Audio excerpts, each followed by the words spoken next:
Swayam Prabha. Digital India. Educated India.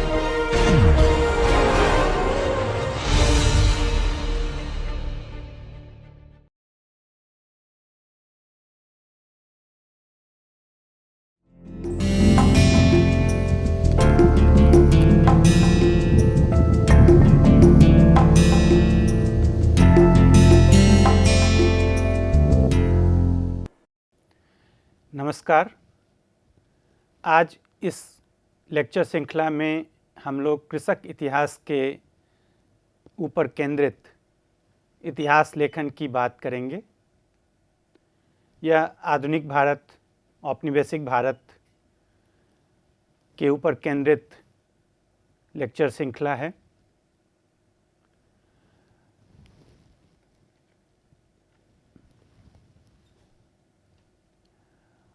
और बातचीत शुरू करने से पहले यह बहुत एक सामान्य ज्ञान सा लगता है, फिर भी बार बार दोहराए जाने की ज़रूरत है कि भारत एक कृषि प्रधान देश है। हम लोग बचपन से पढ़ते आए हैं। आज भी आज़ादी के 75 साल होने के बाद भी महज 1/3 जनता ही शहरों में रहती है। 31-32% जनता, यदि 2011 के सेंसस के आंकड़ों की बात करें तो 2/3 से अधिक जनता गांव में रहती है। जब इतनी बड़ी जनता गांव में रहती है तो हम भारतीय समाज के, भारतीय इतिहास के किसी भी पक्ष की बात करें, वह बाय डिफ़ॉल्ट उसका एक बड़ा हिस्सा कृषक समाज, कृषक समुदाय के इतिहास से जुड़ जाता है। और यह बात शुरू में कह देने की इसलिए ज़रूरत है आज के इस लेक्चर में, क्योंकि आप में से कई पाएंगे कि कुछ बातें जो मैं आज करने जा रहा हूँ वह प्रकारांतर से हम लोग अन्य लेक्चर में भी कर चुके हैं। और यह इसलिए भी ज़रूरी है कि कृषक समाज को और इसके इतिहास लेखन को हम किसी आइसोलेशन में न देखें, असंपृक्त होकर न देखें।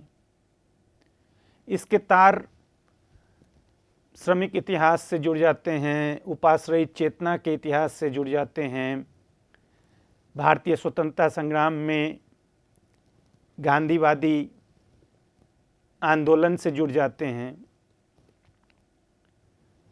तो इसलिए भी यह शुरू में ताकीद कर देना जरूरी है कि जब भारत की 2/3 से अधिक जनता गांव में रहती है, ग्रामीण समाज है, तो फिर यह जो कृषक इतिहास या कृषक विमर्श, पीजेंट स्टडीज़, इसकी अलग से एक एनालिटिकल कैटेगरी या एक सब डिसिप्लिन की तरह जो इसका प्रादुर्भाव और विकास हुआ, वह खास समय और खास ऐतिहासिक परिदृष्टि में, बैकग्राउंड में वह आकार लेता गया। और फिर इस तरह के कैटेगरीज़ को कई बार अकादमिक विद्वानों ने रिजिड समझकर, रूट समझकर उससे मुंह मोड़ना भी शुरू किया। इसका यह कतई मतलब नहीं है कि मैं किसान समुदाय, कृषक समुदाय का यह जो शब्द है या जो पद है उसके खिलाफ हूँ, कतई नहीं। किसान समुदाय एक समुदाय के रूप में हमारे लिए आज भी उतना ही महत्वपूर्ण है जितना कि आज से 50 साल पहले या 100 साल पहले था। लेकिन किन कारणों से इतिहास में एक खास समय में एक खास तरह का विषय उभर कर आता है, फिर वही विषय दूसरा रूप ले लेता है। और इन्हीं सब मुद्दों को जानने के लिए इतिहास लेखन की समझ, खासकर इतिहास लेखन की बदलती प्रवृत्तियों की समझ हमारे लिए मानीखेज हो जाता है। तो यहां से यदि हम बात शुरू करें, और भारतीय परिस्थिति में बहुत दिलचस्प है कि जब अंग्रेज आए, या आज भी विद्वानों के लिए एक बड़ा पहेली सा उनके लिए यह रहा कि यह प्रश्न रहा कि यूरोप में जहां औद्योगिक क्रांति के बाद एक समुदाय के रूप में, एक कम्युनिटी के रूप में किसान का कायांतरण हो चुका था, और एक लंबी प्रक्रिया, ऐतिहासिक प्रक्रिया वहाँ हम पाते हैं, जिसे इतिहासकारों ने सामंतवाद से पूंजीवाद के संक्रमण के रूप में देखा है। ग्रामीण इलाकों से सरप्लस लेबर मुक्त होकर शहरी इलाकों में गए, और वहाँ फिर औद्योगिकरण में एक सस्ते श्रमिक वर्ग को मुहैया कराया, और वो पूरा एक इतिहास है। लेकिन उस यूरोपीय ऐतिहासिक अनुभव के विपरीत भारत में हम ऐसा नहीं पाए। भारत में यह किसान वर्ग का कायांतरण नहीं हुआ। तो यह जो पहेली बनी रही, और इसके कई अलग अलग स्तरों पर इतिहासकारों ने, समाजशास्त्रियों ने इसकी विवेचना की है। जैसे यहाँ यह जो आप, कुछ लोगों ने इनकम्प्लीट ट्रांजिशन माना इसको, कुछ ने इसे continuation of pre capitalist forms माना। आप जो भी कहें, यहाँ दो स्तर हमारे सामने खुलते हैं। पहला तो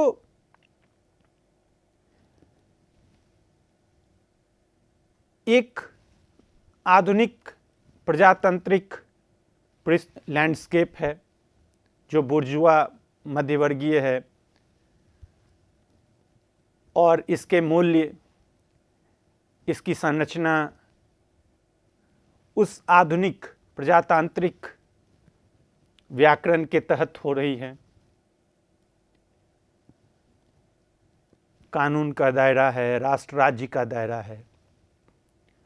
और दूसरी तरफ, दूसरे स्तर पर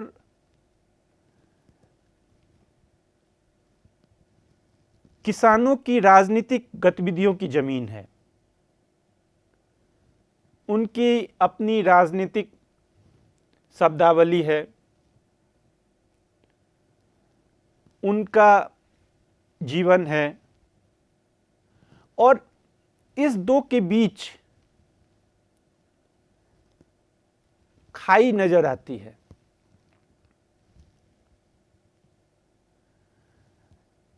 जहां फ्रांस में 18वीं 19वीं सदी में पीजेंट्स का ट्रांसफॉर्मेशन फ्रेंचमैन के रूप में हम पाते हैं, खासकर 18वीं सदी के अंतिम दशक से मैं बात कर रहा हूँ, फ्रांसीसी क्रांति के बाद से, और 19वीं सदी के 72 कालखंड में। लेकिन भारत में इस कृषक समुदाय का आधुनिक नागरिक के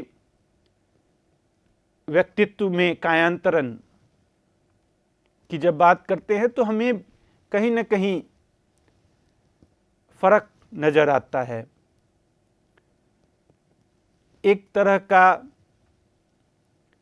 ट्रांजिशन आज भी कायम है, यदि इसे ट्रांजिशन कहें। दूसरी तरफ से देखें तो यहाँ की राजनीति इस फर्क के कारण एक अलग ही विशिष्टता के साथ हमारे सामने आती है, और उस विशिष्टता के नज़रिए से हम देखें तो ये कोई ट्रांजिशन नहीं है, क्योंकि ट्रांजिशन का अर्थ है कि आप पहले ही से सोच लेते हैं कि एक खास गंतव्य है, आधुनिकता की एक नॉर्मेटिव संकल्पना है और वहाँ तक पहुँच कर जाना है, वह यात्रा तय करनी है। लेकिन यहाँ की अपनी माटी पानी की अपनी विशिष्टता है, और इस विशिष्टता के जरिए ही हमें आधुनिकता की संकल्पना को, आधुनिकता के इतिहास को औपनिवेशिक संदर्भों में, औपनिवेशिक समाज के संदर्भों में समझने की जरूरत होगी। तो ये एक विस्तृत फलक है जो हमारे इतिहास की समझ को भी, इतिहास के विवादों को भी स्वरूपित करता रहा है, और इसलिए इसको संक्षेप में ही इसका जिक्र कर देना मैंने यहाँ उचित समझा। और इन सब के नीचे सतह पर एक ओवरआर्चिंग, एक व्याप्त अवधारणा रही, प्रचलित अवधारणा रही कि भारतीय किसान भोले भाले सरल इंसान होते हैं, और यह जो किसानों का सरल भोला भाला छवि, यह कोई आज की देन है ऐसी बात नहीं है। यह पिछले 200 साल के औपनिवेशिक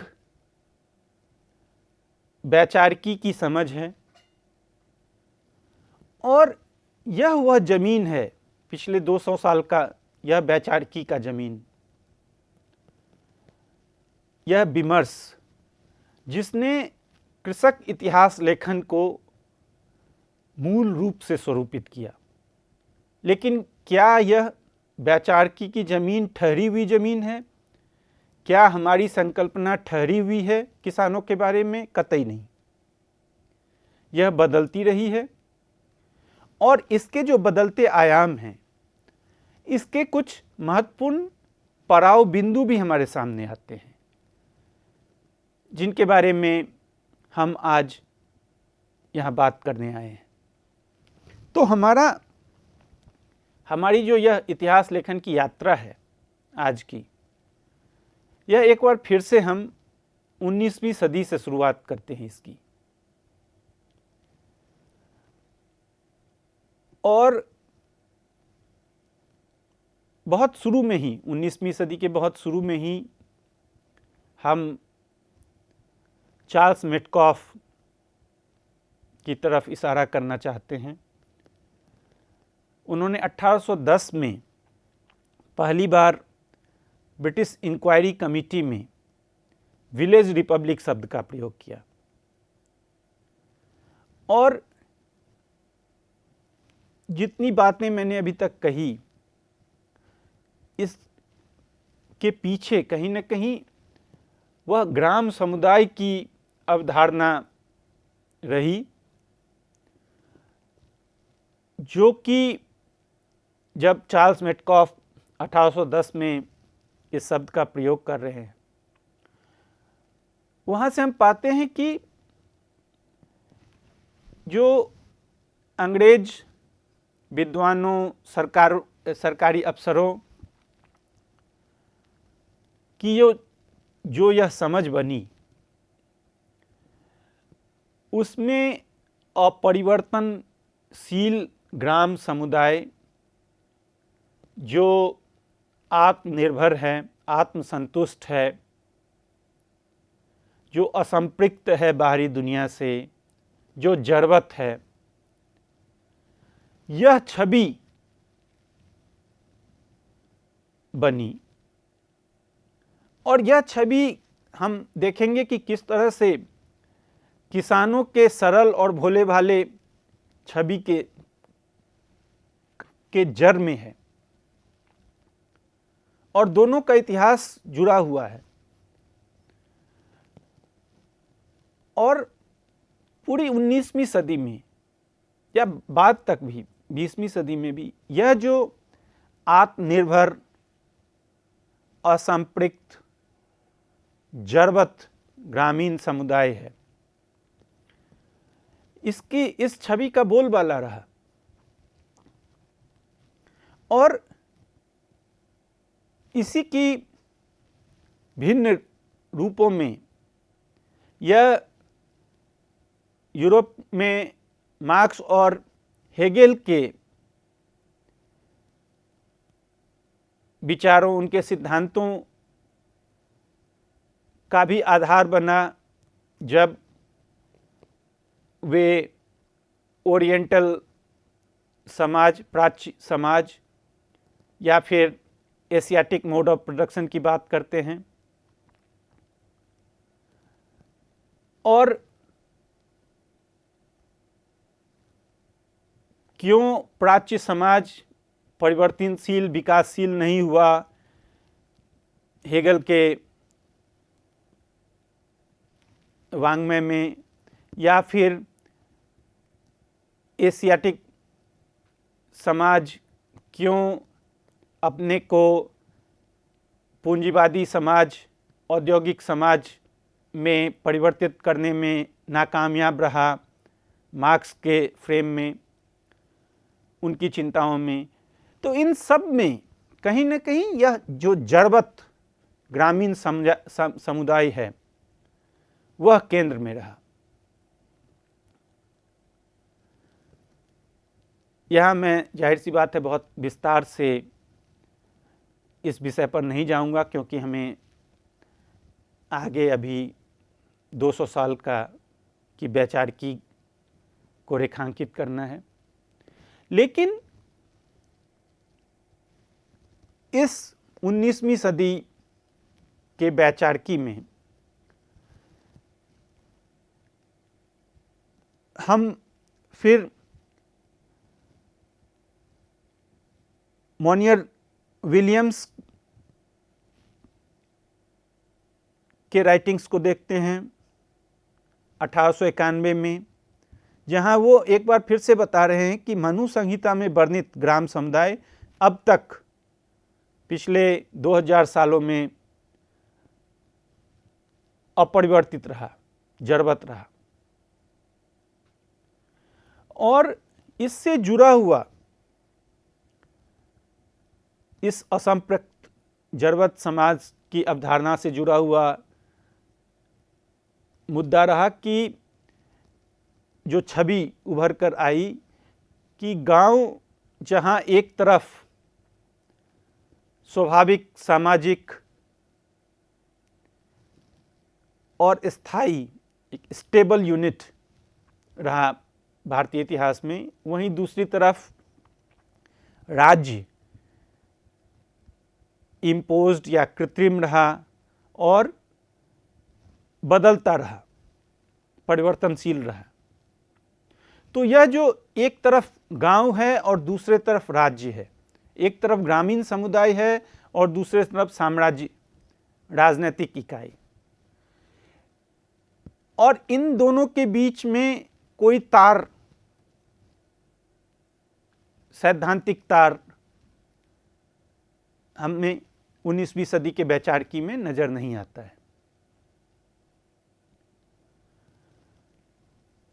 यह जो असंपृक्तता की बात है, यही हमने पहले के लेक्चर्स में जब 19वीं सदी में हम बंकिम चंद्र की बात कर रहे थे, उनके विचारों की बात कर रहे थे, तो आप में से बहुतों को याद होगा कि किस तरह से उन्होंने कुछ इसी तरह का भारतीय समाज का मॉडल उन्होंने पेश किया था। बहरहाल यहाँ पर एक और जो प्रश्न 19वीं सदी में जिससे जूझते हुए हम पाते हैं वह यह कि इस जो पृथक पृथक इकाई है गांव और राज्य की, जहां फसल का एक बड़ा हिस्सा राजा को चला जाता है, तो उससे जुड़ा हुआ मूल सवाल यह उभर कर आता है उस समय कि गांव की जमीन का स्वामित्व किसके पास है।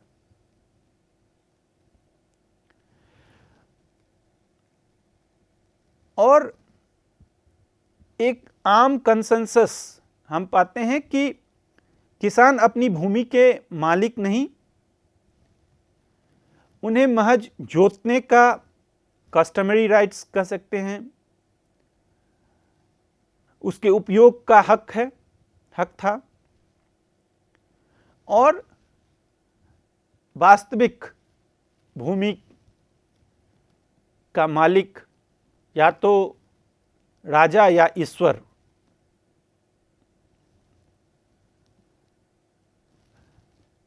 यहाँ इस वैचारिकी के कारण, इस सैद्धांतिक जो अवधारणा के कारण भी यह माना गया कि क्योंकि किसानों की जमीन पर उनका कोई हक नहीं, इसीलिए उनमें अधिक उपज पैदा करने की जो स्वाभाविक इच्छा या लाभ कमाने की जो स्वाभाविक इच्छा वह कभी नहीं रही, और इस कारण भी एक जो डिफरेंशियल प्रोड्यूस होना चाहिए वह नहीं हो पाया। बहरहाल इस पूरे फलक में एक अगला पड़ाव हम बैडन-पेबल के लेखनी से पाते हैं। 1892 में उन्होंने बताया कि दरअसल यह जो समझ है हमारी अब तक की, वह आर्य संस्कृति केंद्रित समझ है, जबकि हिंदुस्तान मूलतः द्रविड़ संस्कृति हिंदुस्तान में रहा, न कि आर्य संस्कृति। और यदि बहुत संक्षेप में मैं कहूं तो उन्होंने कहा कि यहाँ दो तरह के गांव हम पाते हैं। एक तो ऐसा गांव जहाँ की स्वामित्व आरोपित वर्ग का रहा, यह वर्ग जो मालगुजारी हासिल करता था, इसे आप सामंत, जमींदार या अन्य नामों से बाद के दशकों में जाना जाता रहा।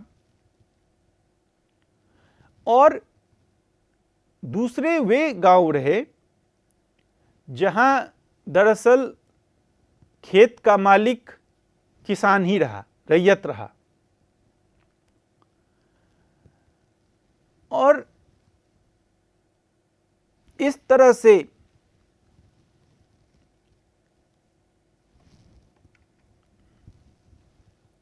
दो किस्म के ग्रामीण समुदाय की अवधारणा बैडन-पावेल के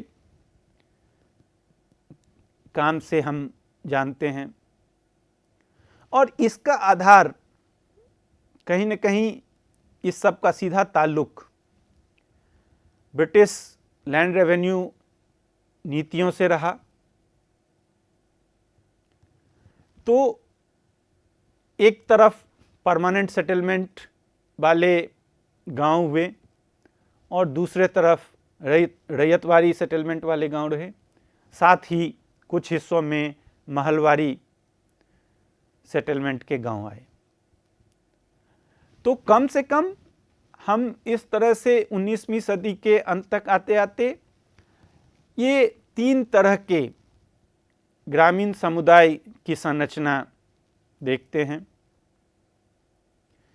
इन सब यह जो 19वीं सदी के भीतर भी ये जो छोटे छोटे वैचारिकी के स्तर पर बदलाव हम पाते हैं, उसको उनकी 19वीं सदी की पृष्ठभूमि में भी समझना जरूरी है।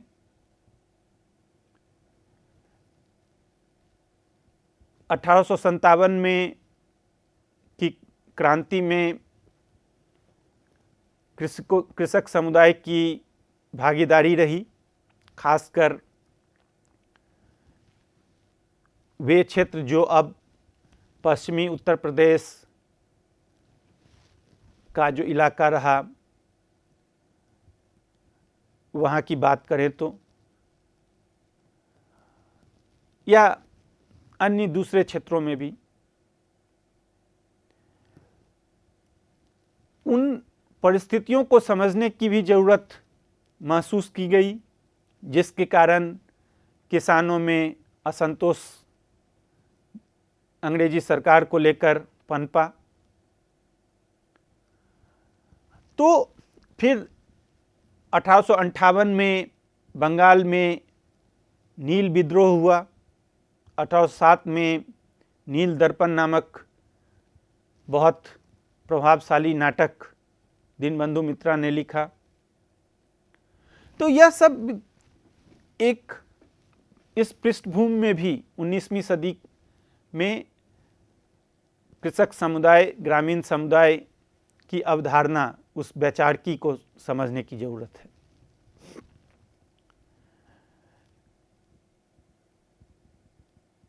पर अब भी मुकम्मल तौर पर भारतीय गांव का अध्ययन अकादमिक तरीके से हमें न के बराबर मिलता है। और पहली बार 1918 में इतिहासकार R.C. मजूमदार ने प्राचीन भारत में के गांव का सिलसिलेवार अध्ययन किया।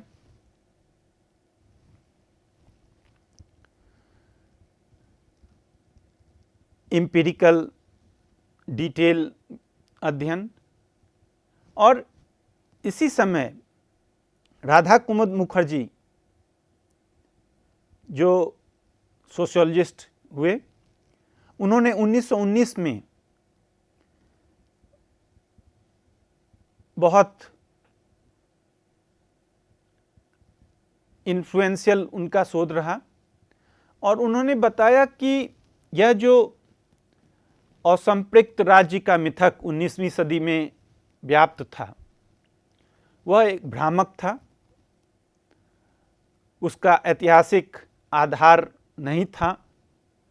और उन्होंने दिखाया कि किस तरह से जिसे असंपृक्त गांव और राज्य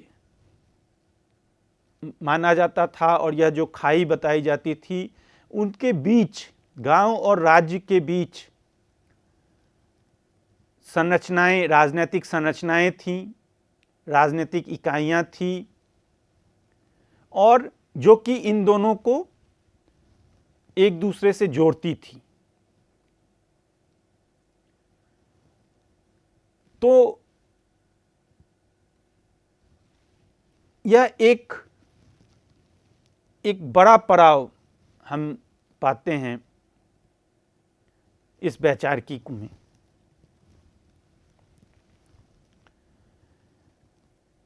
और यही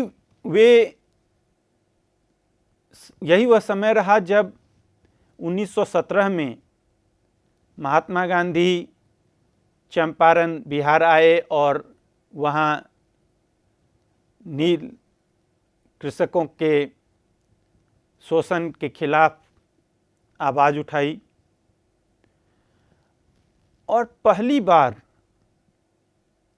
हम भारतीय राष्ट्रीय आंदोलन की मुख्य धारा में ग्रामीण समुदाय को जुड़ता हुआ देखते हैं। और महात्मा गांधी ने जो इस समुदाय को मुख्य धारा से जोड़ा, यह दूसरे तरह से कहें तो इतिहास लेखन की दृष्टि में उस जमीन पर यहाँ किसान एक राजनीतिक पुरुष के रूप में हमारे सामने अवतरित होते चले गए। इतिहासकारों के लिए कहें, इसका यह कतई मतलब नहीं कि मैं 19वीं सदी के उन तमाम बहुत सारे जो कृषक विद्रोह, छोटे मोटे कृषक और आदिवासी विद्रोह हुए, उनको इग्नोर कर रहा हूँ। मेरा कहने का आशय महज इतना है कि महात्मा गांधी के द्वारा के पहल के बाद से ही किसानों को एक राजनीतिक इकाई के रूप में उनके मोबिलाइजेशन, उनकी चेतना आदि का, उनके संगठन आदि का मसला इतिहासकारों के लिए मानीखेज होने लगा। लेकिन इस समय भी और आप एक तरह से कहें तो 1940 के दशक तक भी जो गांव के अध्ययन कृषक समुदाय को लेकर अप्रत्यक्ष अध्ययन हुए, वहाँ गांव या कृषक एक आर्थिक यूनिट के रूप में ही अधिक अकादमिक शोधों में हमारे सामने आता है, न कि राजनीतिक चेतना से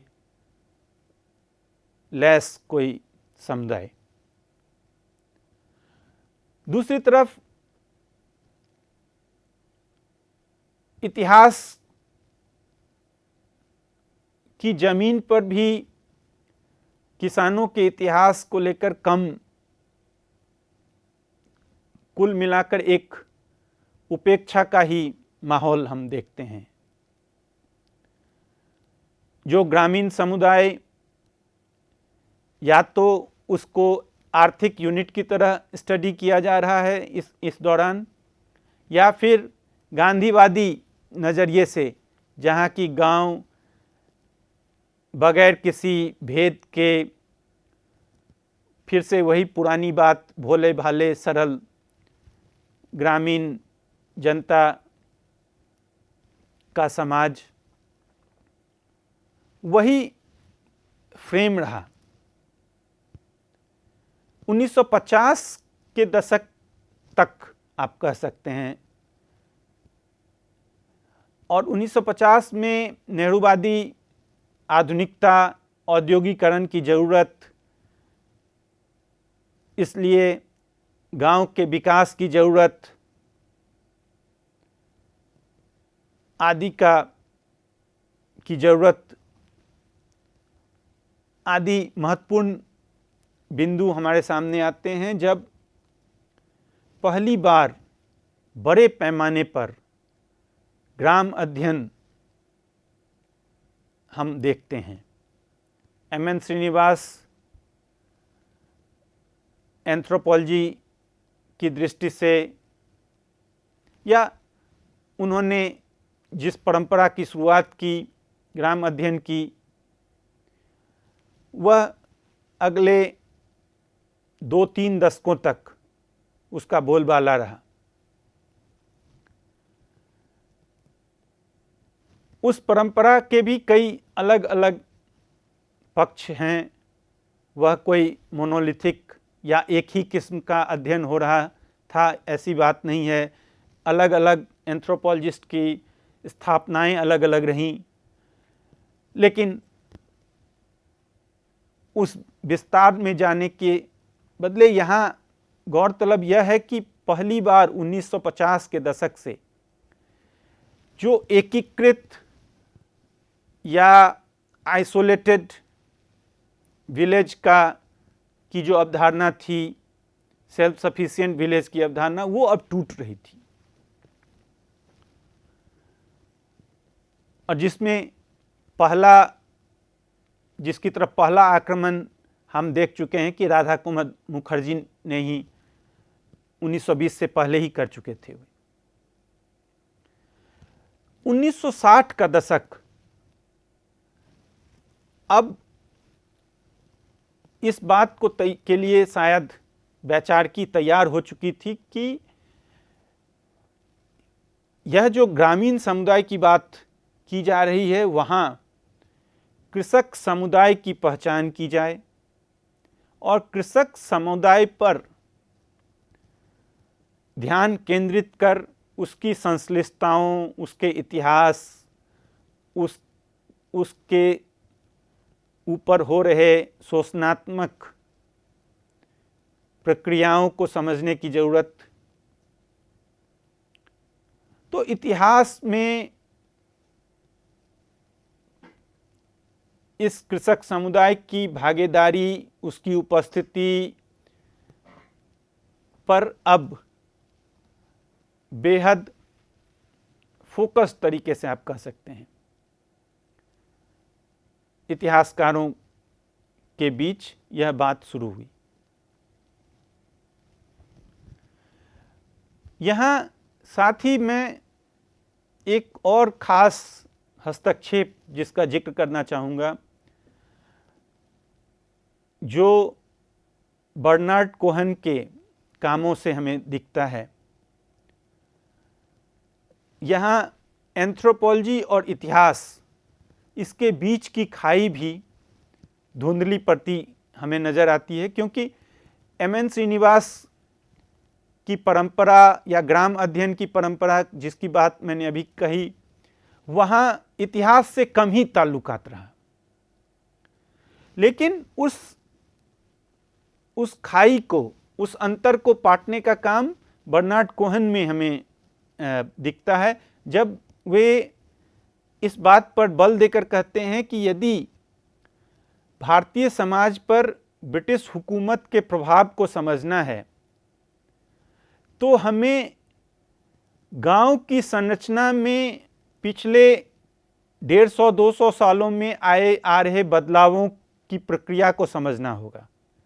किस प्रकार ब्रिटिश नीतियों ने गांव की संरचना को प्रभावित किया, गांव के सामाजिक संबंधों को प्रभावित किया, यह समझने की जरूरत है। और यह एक महत्वपूर्ण पड़ाव इस इतिहास लेखन में हमें नजर आता है।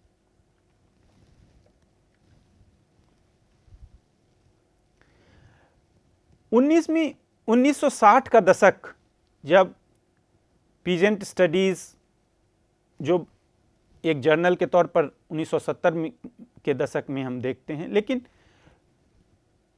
किसानों के ऊपर के विमर्श की शुरुआत, जैसा मैंने अभी कहा, उस समय भी खासकर जो मार्क्सवादी नज़रिए से इतिहास लिख रहे थे या गैर मार्क्सवादी नज़रिए से भी इतिहास लिख रहे थे, दोनों ही के बीच जो विमर्श का मुद्दा फिर से भूस्वामित्व, भूमि का मालिकाना हक या प्राचीन और मध्यकाल के समय लैंड रेवेन्यू की बात, मध्यस्थों की भूमिका, मध्यस्थ, गांव और राज्य के बीच के मध्यस्थों का स्वरूप, ये मुद्दे इतिहासकारों को आकर्षित करते रहे। जमींदारी, मनसबदारी प्रथा या सामंतवाद के ऊपर का विमर्श, यही कुल मिलाकर हमें किसान इतिहास की समझ ये हमारे लिए बना रहे थे। धीरे धीरे यह 1960 से शुरू हुआ पहल। अच्छा, यहाँ एक बात और भी जोर देने की ज़रूरत है कि 1960 के सेकेंड हाफ में हम नक्सलबारी आंदोलन देखते हैं, जिसने इतिहासकारों की एक नई पीढ़ी पैदा की, जो किसानों के उत्पीड़न को ऐतिहासिक नज़रिए से देखना चाहती थी। और इस पीढ़ी ने के लिए कृषि के क्षेत्र में हो रहे औपनिवेशिक प्रभाव, किसानों की बदलती परिस्थितियां, सब कुछ महत्वपूर्ण होता चला गया। तो इस परिस्थिति ने इस 1960 के दशक ने एक तरह से कहें कि 1970 के मध्य के दशक में आते आते यह जो रुझान था वैचारिकी का, समाज विज्ञान का या फिर इतिहास का, गांव को लेकर और कृषक समाज को लेकर, उसे एक कंसोलिडेटेड फॉर्म में आप कह सकते हैं, बहुत तीक्ष्णता के साथ मध्य 70 के दशक में हम बेहद उग्र विवाद पाते हैं भारतीय इतिहास में, जहां जिसे अक्सर मोड ऑफ प्रोडक्शन डिबेट के नाम से भी जाना जाता है, जहां कृषि के वाणिज्यीकरण का मसला हो, औपनिवेशिक नीतियों, परमानेंट सेटलमेंट या रैयतवाड़ी और महलवाड़ी सेटलमेंट, इन इलाकों में किसानों की दशा दिशा क्या रही, किस तरह के बदलाव आए औपनिवेशिक काल में किसानों की अवस्था को लेकर, यह सब आर्थिक इतिहास का एक महत्वपूर्ण अध्याय बन गया।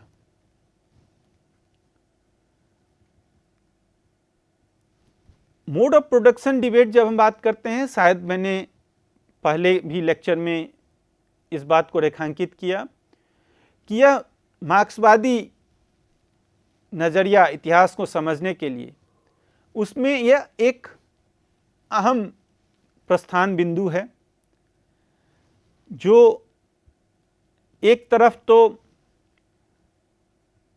Means of production, methods of production, इन दो से तय होता है, और दूसरी तरफ इसका तीसरा आधार है रिलेशनशिप ऑफ प्रोडक्शन, अर्थात उत्पादन की प्रक्रिया, मोड ऑफ प्रोडक्शन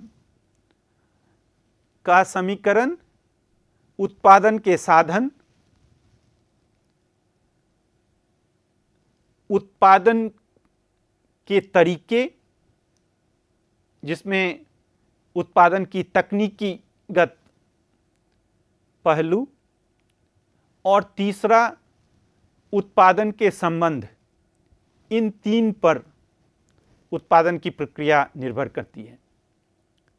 और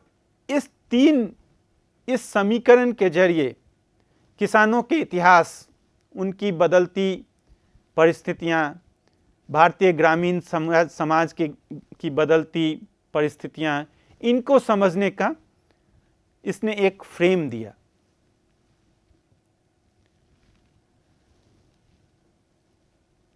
और यह काफी प्रभावशाली फ्रेम रहा। यही वह दौर था जब मार्क्सवादी ऐतिहासिक सिद्धांत से प्रभावित होकर इतिहासकार गांधीवादी राष्ट्रवादी आंदोलन में किसानों की भूमिका के क्षेत्रीय विविधताओं का भी आकलन कर रहे थे। कैसे उत्तर प्रदेश में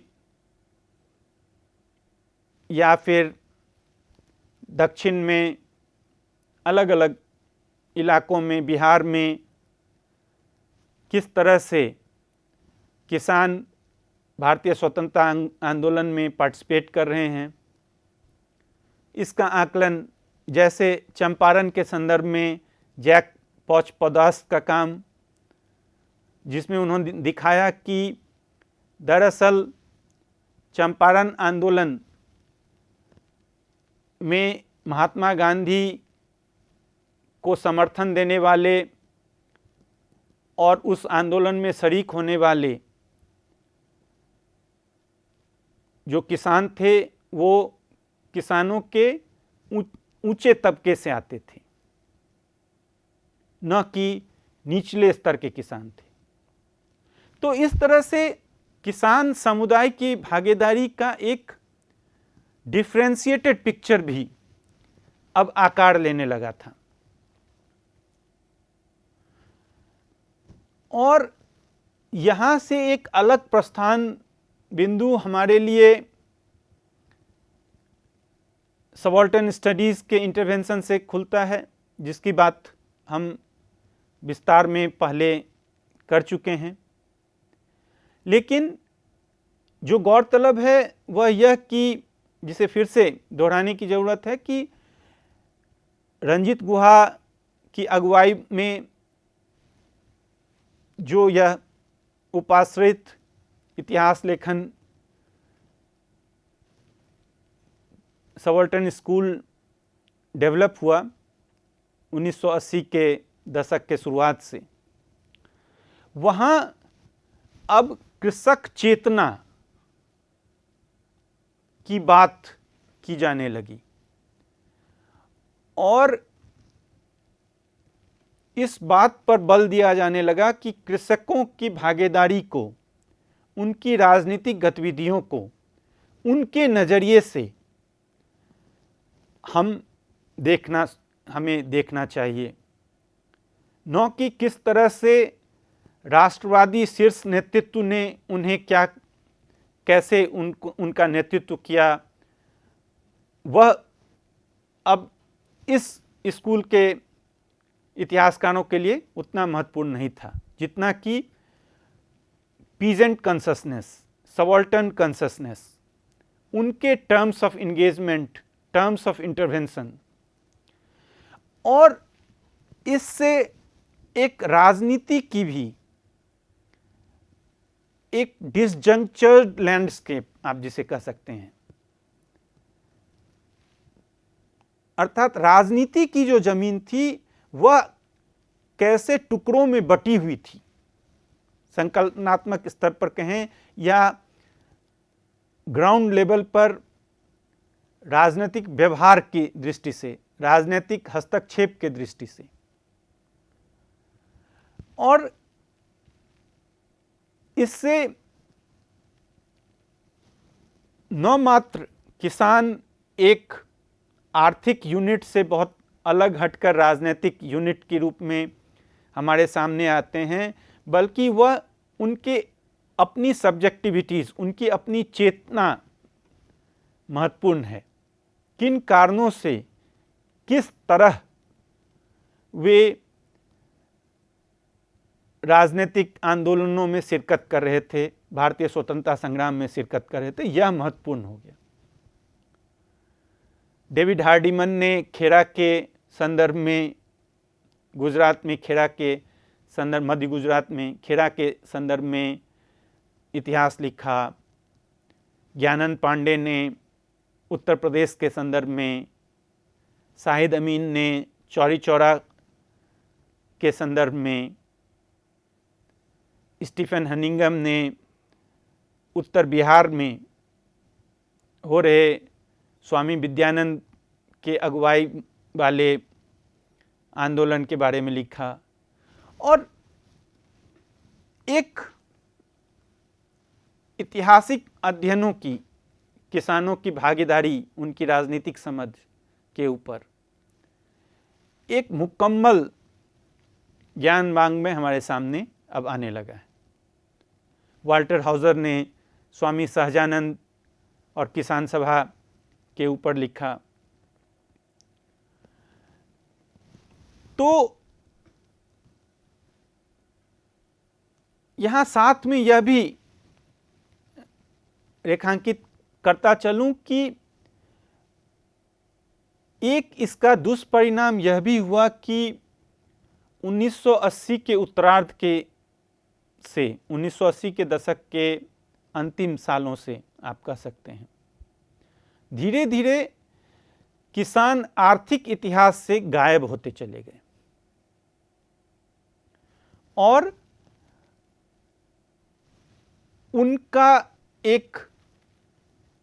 उनके ऊपर इतिहासकार तभी ध्यान दे रहे हैं जब वे किसी राजनीतिक आंदोलन में शिरकत कर रहे हैं। पहले वे आर्थिक इकाई थे, अब वे इतिहासकारों के लिए एक राजनीतिक इकाई हो गए। अब भी उनके जीवन को संपूर्णता से समझने में इतिहासकार उस पक्ष को इग्नोर ही करते रहें, कम से कम हमें ऐसा ही मिलता है।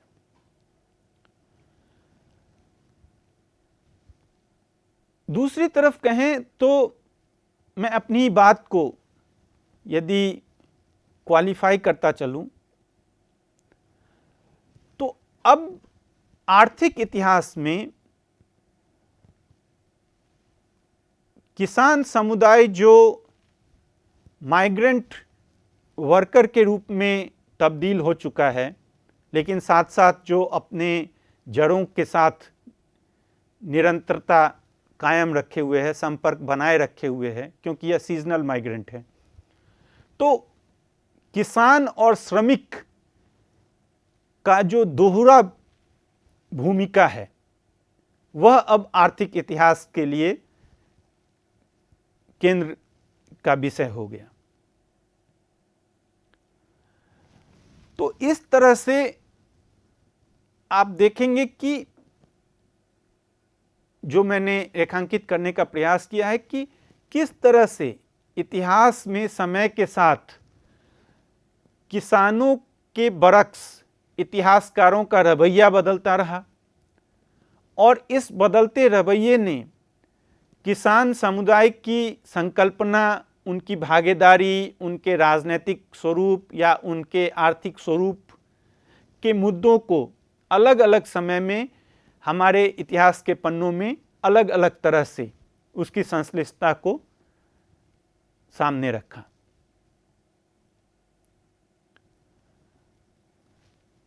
यही 1980 के बाद का दशक, खासकर 1990 में हम पाते हैं, 90 के दशक में जब इतिहासकारों के एक वर्ग ने इन दोनों ही पक्षों, राजनीतिक और आर्थिक पक्षों से इतर भी या इनसे जुड़े हुए जो और सरोकार थे जीवन के, जैसे धार्मिकता का प्रश्न और किस तरह से पीजेंट के पॉलिटिकल एक्टिविटीज़ को, उसके राजनीतिक स्वरूप को हम उसके सांस्कृतिक या धार्मिक गतिविधियों से, उस इतिहास से अलग कर नहीं देख सकते हैं, यह हमारे सामने उभार कर लाए। जिसमें मैं यहाँ यदि एक नाम का जिक्र करना चाहूँगा तो वो विलियम पिंच। उन्होंने किसान और उनका जो अलग अलग व्यापक भक्ति आंदोलन से जुड़े हुए जो अलग अलग संप्रदायगत पहचान है, उनके बीच के संबंध को हमारे सामने रखा ऐतिहासिक शोध के रूप में। किस तरह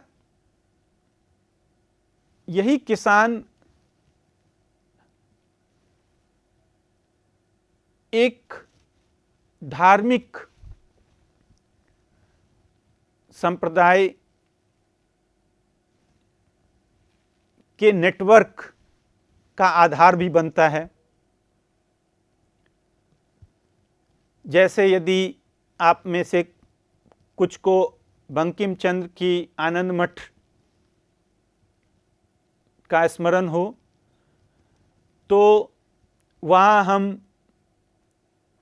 जो अंग्रेजी हुकूमत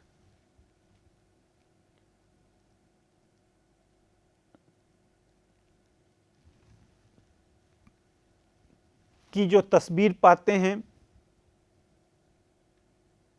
क्षमा करें, वहाँ जो हम जो विद्रोहियों की तस्वीर पाते हैं, उसका एक धार्मिक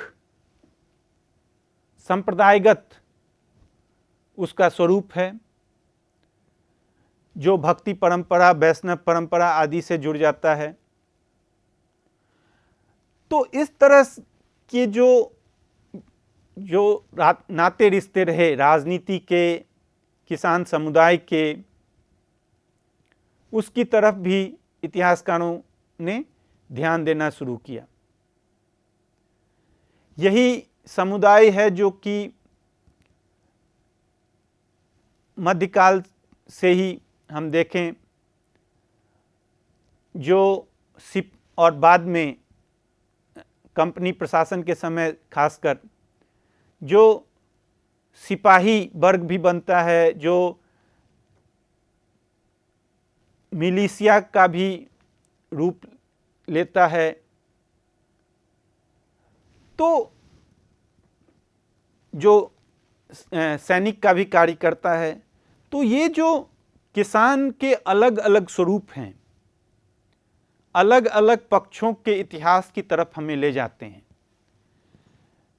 यहाँ कैटेगरीज और जो इतिहास के भीतर के अलग अलग सब डिसिप्लिन्स के जो बाउंड्रीज हैं, जो सीमाएं हैं, वो ब्लर होने लगती है। और पिछले 20 सालों में हम देखते हैं कि यह जो सीमाओं के क्रमशः मिटने की बात, बाउंड्रीज के ब्लर होने की बात, जहाँ जो राजनीतिक है वही धार्मिक भी हमारे सामने होता है, वही आर्थिक भी होता है। तो ये जो एक दूसरे से जुड़ाव की बात है, यह एक महत्वपूर्ण चुनौती के तरह भी और कई अंतर्दृष्टियों के साथ भी हमारे सामने आता है।